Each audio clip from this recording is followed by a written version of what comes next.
Hello. My name is Maxine Hankins Cain, and welcome to another conversation with one of our community members, City Clerk Chris Swope.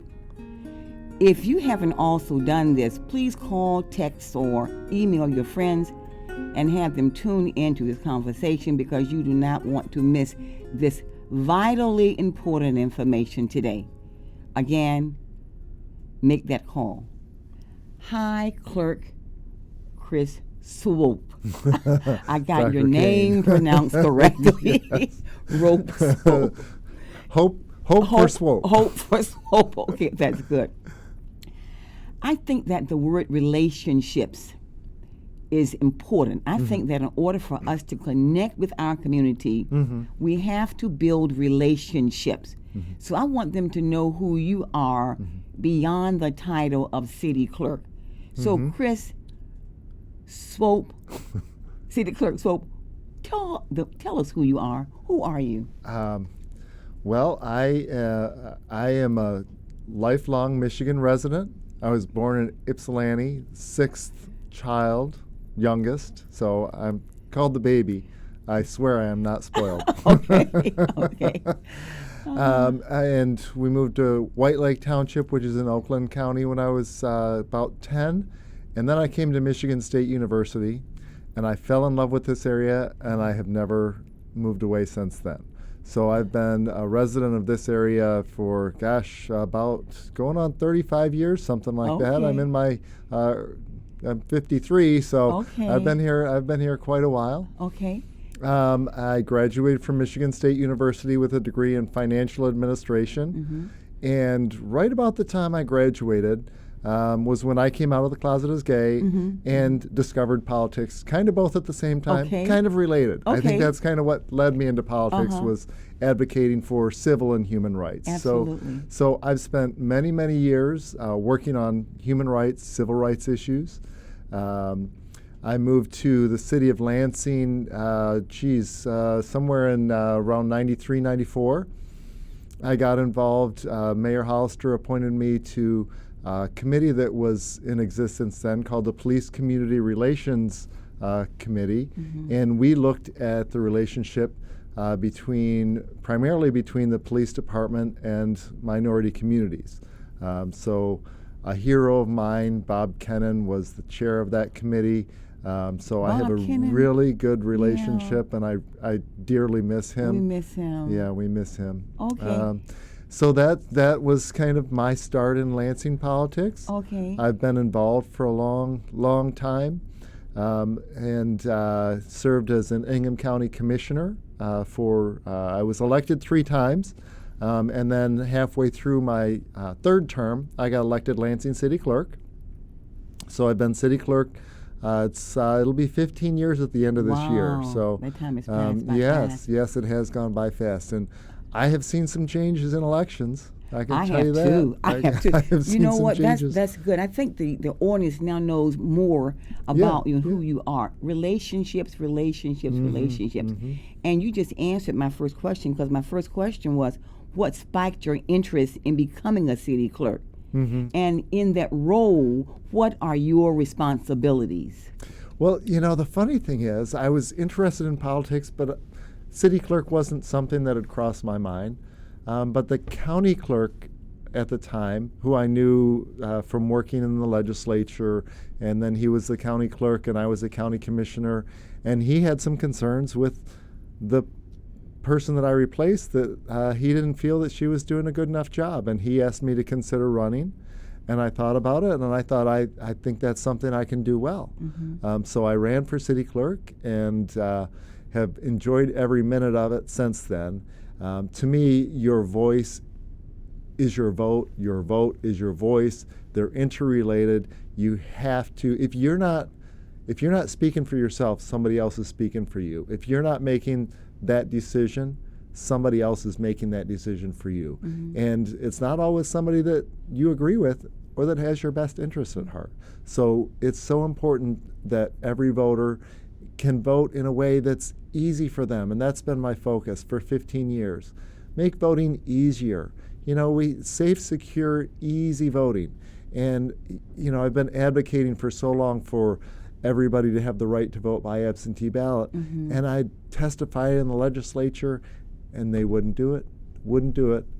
And then finally, the ACLU, the NAACP, and the League of Women Voters came together to do a statewide ballot proposal to accomplish what the legislature refused to do, among other things. Okay. But as city clerk, I am the chief election official for the city, and in Michigan, which is different than most other states, elections are run at the city or township level.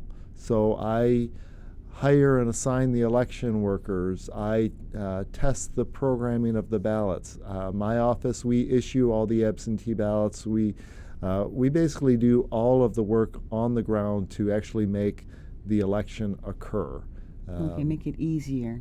And that's been my focus, is make it easier. What can we do to make it easier for folks? So we have 2 locations right now. We're opening a third coming up on October 19th for the last 2 weeks of the election, and we're adding a drive-in drive-through voting for our location here at 2500 South Washington for that last 2 weeks as well. It's like, absolutely. How can we make it easier? Now, the one on the south side, is that the Alfreda? Yes, we're going to be working out of the Parks Department since, unfortunately with this pandemic, so many people are working remotely. So the Parks office is semi-vacant right now. Well, we're going to fill it up, and we're going to provide voter services there. So during that last 2 weeks, you can register to vote, since we can register now up to and including Election Day. So you can go there, you can register to vote, you can get an absentee ballot, and then you have a choice whether you take it with you or whether you turn it back in later. But it'll be a complete satellite office for everything related to this upcoming election. Yeah, I have looked at your PowerPoint that you shared with the NAACP, and it's very, very comprehensive. But I want to talk about the why. Mm-hmm. There was a time when only white men who own property, you had to own property, could vote. Yeah. African American men could not vote. Women could not vote of any color. Native Americans could not even vote, only in their own land. And I know that you say it's your voice, but what other reasons can you give me as to why people should get out and vote? Why should they leave the comfort of their homes sometimes amidst COVID, amidst all of these challenging things that are happening in the community? Why should people come out to vote this time? Well, this time in particular, there's so much on the ballot right now. Your health care is on the ballot. So are we going to continue to have the Affordable Care Act that provides protections for pre-existing conditions? If you have an opinion about that, you need to make your voice heard in this election, because decisions are going to be made and are being made right now. And we need to, if the Supreme Court strikes down the law, we need somebody who's going to put in what we want in that place. So so many things are up for decision based on who you elect. Okay. Elections have consequences. Right now they're having a hearing on a Supreme Court nominee, and 4 years ago, President Obama's nominee was blocked, even though he was still in his term of office. And the reason they were able to do that is because, again, elections have consequences, and a different political party controlled the U.S. Senate, and they were able to just block it just because they wanted to. And now, even though it's closer to the election, they're moving everything. They're not taking care of important business in terms of the coronavirus, but they are moving forward on this on this Supreme Court nomination because the president and the U.S. Senate are the same political party. So, it's so key who is in office and who's making those decisions. And I mean, it's really tough. For me, my marriage is on the line.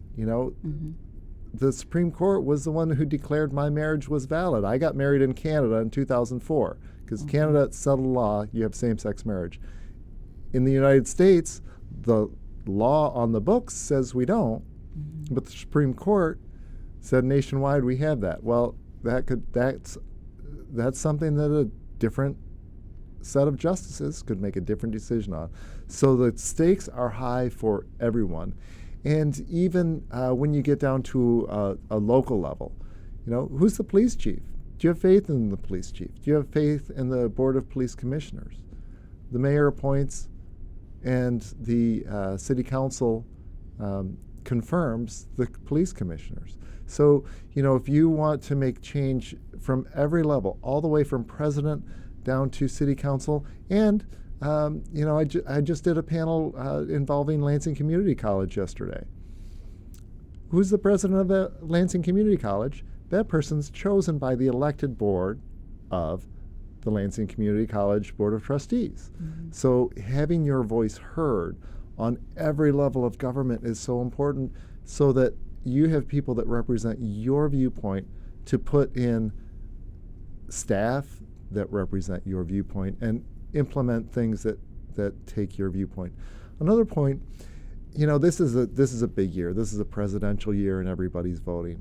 But I want everybody to make it a habit to vote every year. Not okay? just this year. I just got an email from Jennifer Granholm. It was a mass email. It wasn't like it was a personal email to me. Okay. But she's raising the point that she was governor for 8 years and never had a legislature that was of her party, and so that limited what she was able to do.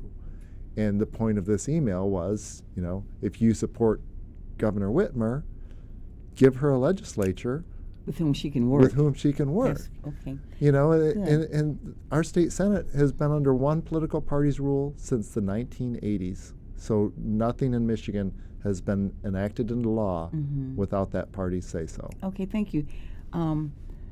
Voter suppression. That's all we hear about in the news.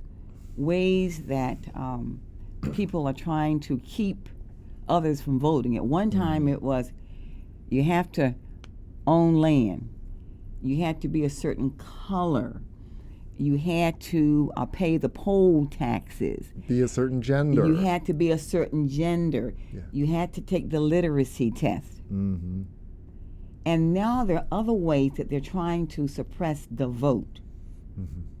Can you guarantee us, or what can you say about voter suppression in Lansing? What are you doing about those kinds of things?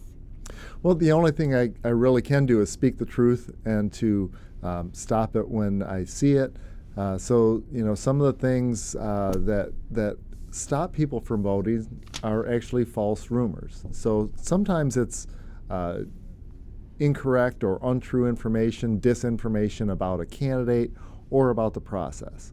So some of the things that have been thrown out there that are not true, that I've heard in the past, people talk about, if you go to vote, they're going to try and collect your child support. Well, that is not a tool, that is not a time or a place when we do that.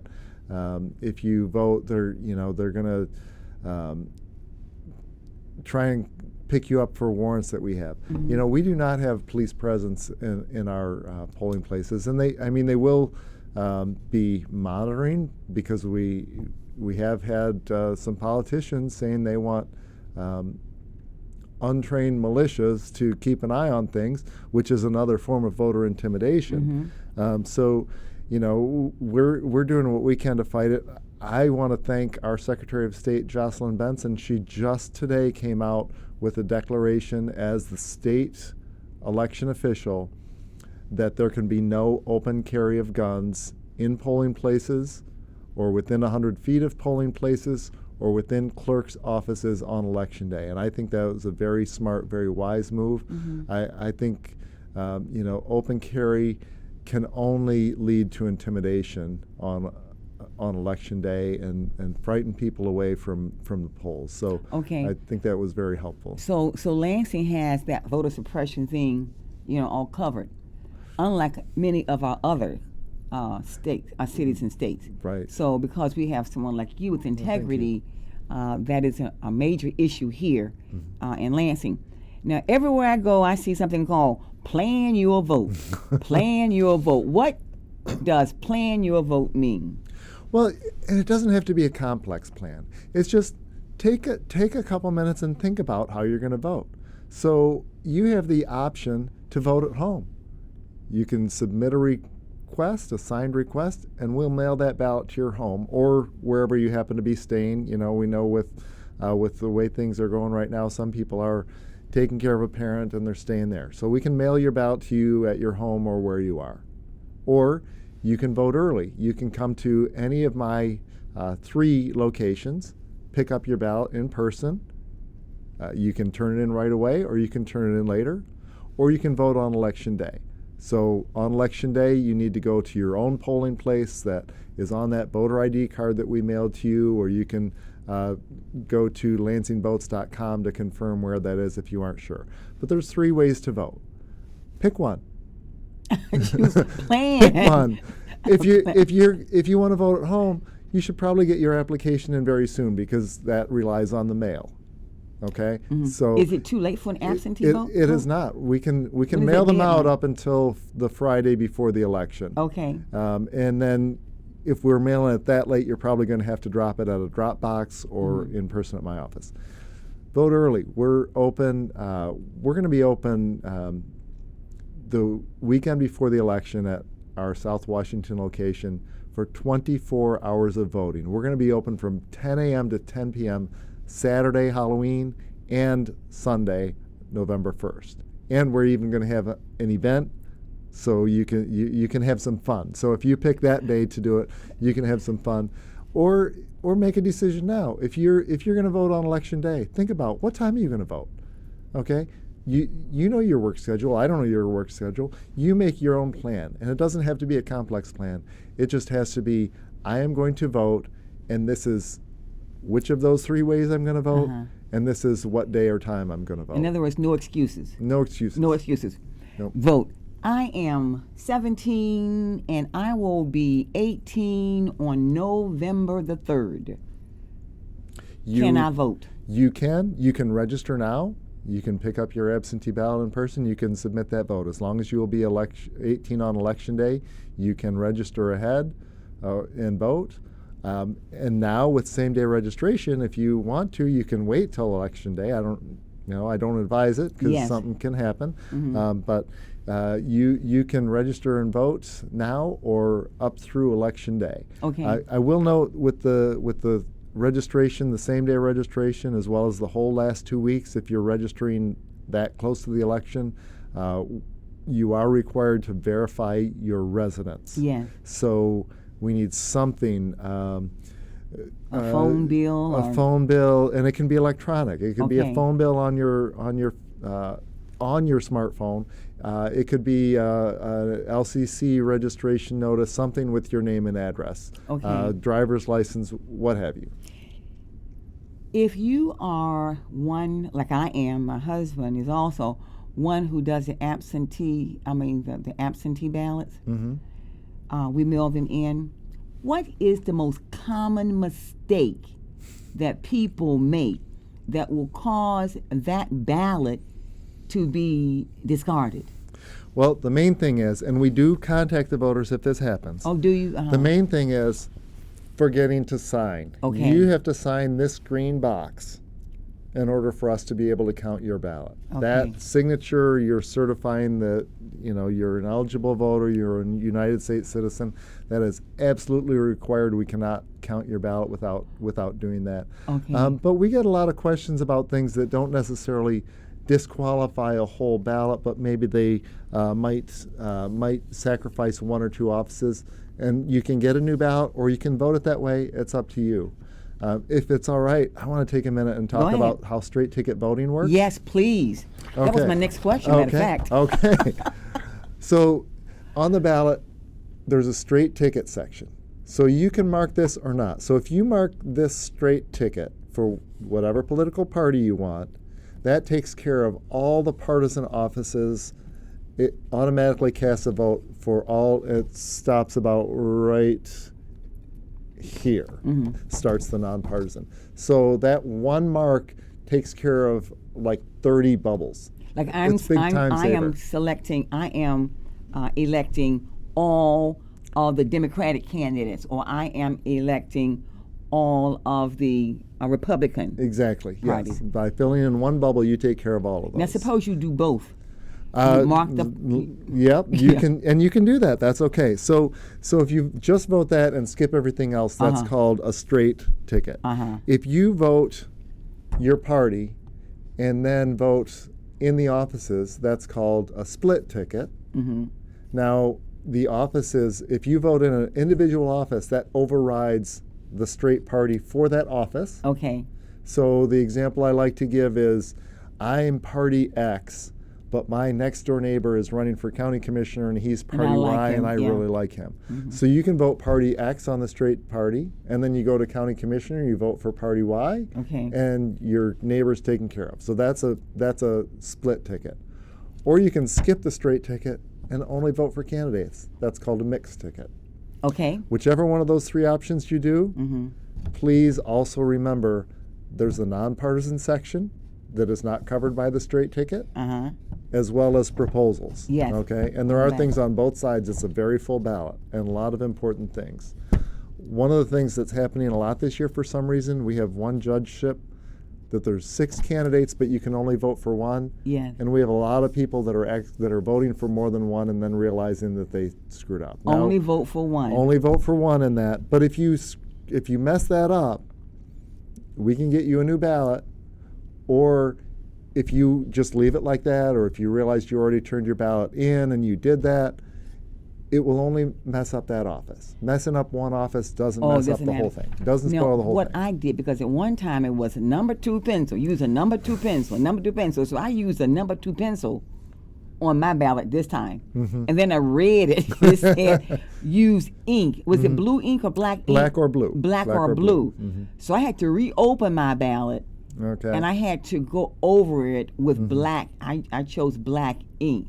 Had I kept that with number 2 pencil, would that have been okay? It probably would have read it, and but we review those. It might have come through as a blank ballot, but you're as long as you mark inside of the oval, that is a valid vote, no matter whether our machine reads your pen or not. We the black or blue ink is the best, but we will take care of it if the. Okay. Who can help you get the message out? You. I know you have this trunk or treat event, and we hope the message has gotten to our audience before it happens. But talk about that trunk or treat. What's happening with that? Well, since we are open for 24 hours, 12 hours each day, those 2 days, we decided it's Halloween. Halloween's going to be a little bit different this year. And, we wanted to make a safe event for everyone, whether they're coming to vote or not. You don't have to vote to participate in our trunk or treat event. And then on Sunday, we're doing the same thing. So on Saturday, let's see, from noon to 5, and then on Sunday from 2 to 5, we are going to have food vendors. We're going to have candy distribution. We're just going to have all kinds of fun, and it's all here at our 2500 South Washington location. And we're going to have some organizations with information tents. So we've reached out to our community because it's about relationships. The NAACP is going to be here, and other groups. So I'm excited about it. It's going to be fun. It's a first time thing for us. It's something that I've actually wanted to do for a long time, and it's working out this year. Yes, and also you're asking people to wear costumes. I understand. I think that's what Brian said. I think costumes are definitely of the mode for the day. It's going to be a celebration of that time. It's going to be a fun day. A time to emphasize something very, very important, and at the same time, register to vote. You can vote. You can register. You can vote. If you already have an absentee ballot, you can just drop it off. Okay. Or no voting required. It's a fun event.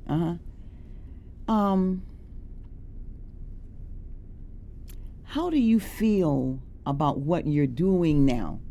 Is there anything else you think you can do to make voting easy for our citizens? What else is on your wish list You know, in the midst of COVID? well, you know, the one thing I wish we could do was, and I lobbied hard for legislation to allow us to start processing the absentee ballots earlier. All we were able to get was 1 day and a limit on what we can do. So it's still going to take us a long time to get those ballots opened and processed. I wish we had more days and we could start feeding them into the tabulator, but what we're allowed to do is starting on Monday, we can open the envelopes, compare that ballot number, and take it Monday out before the Monday election? before the election. So we've got about a 10-hour head start, but then they added some extra work in it, so it's really only about 7-hour head start. Okay. Do you have all the help that you need to get this work done? We do, thankfully. Secretary of State Benson put out her Democracy Most Valuable Player program, and other community groups and folks have stepped up to the plate. So we actually have all the workers we need for this election. Our new worker trainings are all full, every one of them. We have a waiting list. Okay, good. When do you think we might be able to know who the successful candidates are? Well, you know, just to clarify, the news media is the one who kind of determines that, because they make these calls on election night when 0 states have official results on election night. Nobody does. They're all unofficial, they're all partial. The news media will make these calls. Official results in Michigan won't be for about 4 weeks after the election, and it's always that way. Okay, the official ones. Yeah, so what happens is each precinct certifies their results to us. We transmit them to the county. The county goes through a full canvass where they review everything, and they take 2 weeks to do that, and then they certify that to the state board of canvassers, who certifies the whole result. So it's a long, complicated process. But and it depends on how close it is. If it's a close election, we might not know for a few days. Right, right. And if it's not magic a close number. What's that magic number? 270. 270 electoral college votes. 270. Yes. And we cannot assume anything is going to happen this year. No. I don't care what those polls say. We cannot assume anything. No. If you don't get out and make your voice heard. This says the power of one. The power of one. The power of one individual doing what they can constitutionally do is vitally important. We're going to close now, but I want you to look into the camera and talk to the citizens who are listening to you and make your final appeal. Okay. Talk to the camera. All right. So, you've heard it before. This is an extremely important election, perhaps the most important in all of our lives. And I am committed to running a safe, secure election. You can vote in that safe, secure election by mail at home. You can vote early in my office, or you can vote at your polling place on election day. So I'm going to run a safe, secure election. You can count on me for that. Can I count on you to vote? Can I count on you to get out and make your voice heard? It's so important. Make your voice heard. Vote on November the 3rd if you haven't already done so. You make a big difference. No excuses. We cannot take anything for granted. My name is Maxine Hankins Cain, and I hope you enjoyed this conversation with our city clerk, Chris Swope. Thank you. Thank you.